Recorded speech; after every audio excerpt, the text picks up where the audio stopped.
Friends, we welcome you to the Legal Breeze. Today, we will be discussing about one of an important doctrine known as Doctrine of Indirect Discrimination and its application in the Indian Constitution, or its application by the Supreme Court of India in finding various solutions to the discriminatory related problems.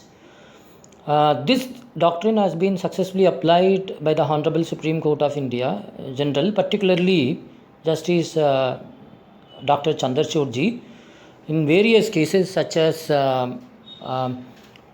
that is VK Pavitra 2, Pavitra versus State of Karnataka, case number 2. And then the same has been applied in Bhavita Punya. This is a case relating to granting of permanent commission status to the women officers in the armed forces is concerned. And later on in the Nitisha Kumar case also the same doctrine has been successfully applied. Then you may ask me, what is this doctrine is all about? This doctrine is like any other doctrine which prohibits discrimination. We all know discrimination is totally prohibited by Article 14 of our Constitution in India, and the same is being prohibited under the Due Process Clause, namely by the 5th and 14th Amendment in the US Constitution. The judge says that this doctrine is found in US, Canada, Australia and other jurisdiction, and that's why, since our constitution is very similar to them, and that's why this doctrine has been successfully imported and applied for finding solutions for the problems. This doctrine is helpful in finding out, is there any discrimination, whether the discrimination is covert or overt, direct or indirect.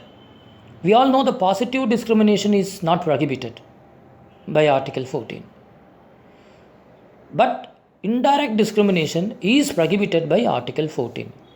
To put it differently, any sort of discrimination which discriminates negatively based on gender, based on caste, based on ability or disability, whatever you call it, based on class, based on rural, urban, language, or any other basis is prohibited.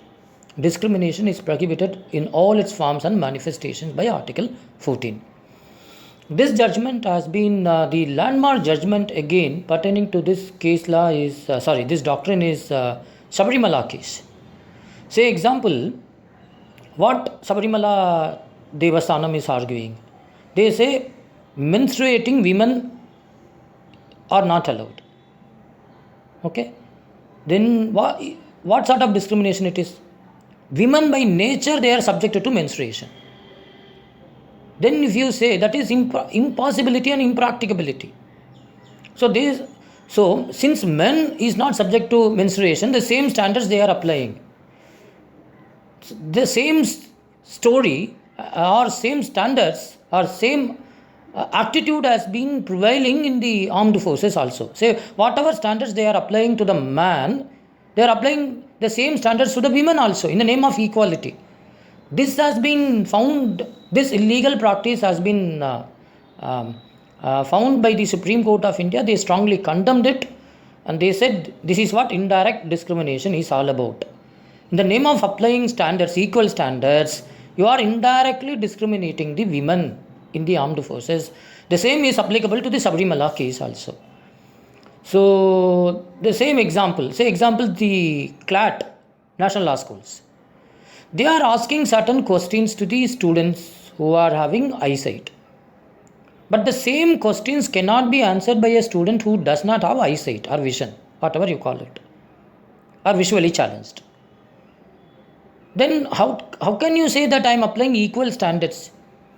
You are having a same running race for persons who are having both legs and persons who do not have one leg. But you ask them to go on the same platform. And then you will say the man who has the leg has succeeded. This is what indirect discrimination is all about. So Article 14 is the bedrock, and fortunately the judge has also relied upon Article 17 in the Sabarimala case so as to, because this is also one form of untouchability. Untouchability is prohibited in all forms and manifestations by our constitution. I hope you would have understood this doctrine by this time. If you have any clarification, please put it in the comments box. We would like to answer you. I would like to thank each and every one of our student friend who is assisting me in this um, dedicated task is concerned, or national building exercise, whatever you may call it. All the very best to all of you. God bless you all. Jai Hind. Thank you.